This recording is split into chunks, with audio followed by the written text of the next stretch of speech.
Making the A visited, I'm just going to go A colon visited. And then I'm going to go ahead and set like the color to be orange. You'll see then that the visited one, the one I've already been to, yahoo.com, becomes orange, and even goes orange when I go into the hover mode. Okay. Then the last one that you have is A colon active, which is a little hard to see, but let's go ahead and change like the font family to Papyrus. And the reason that I want you to see this is that's when you actually physically click on it. So if you click and hold your click, you can see the Papyrus appear, and that's what the active is.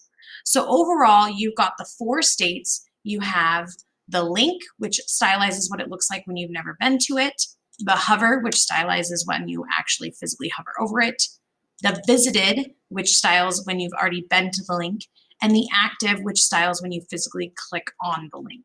Those are your 4 link states, and that's how you can go ahead and stylize them. What I think is also important is that you can make these look like buttons. So what we did in our hover was it creates this background color.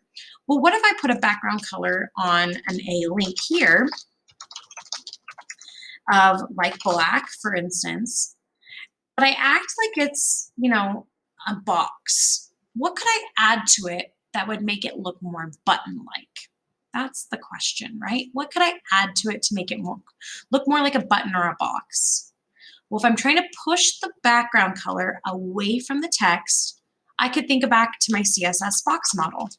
If you think about your CSS box model, it doesn't just apply to boxes anymore. It now applies to anything that has a background color. So if I have content and I want the background to continue, I can use padding. So I can go here and I can add padding of, let's say, 5 pixels, and that will make it look more button-like. So really, a lot of the things that you see are coded with CSS. They're not stylized with an image. Alrighty, don't forget to save this pen and submit it to here.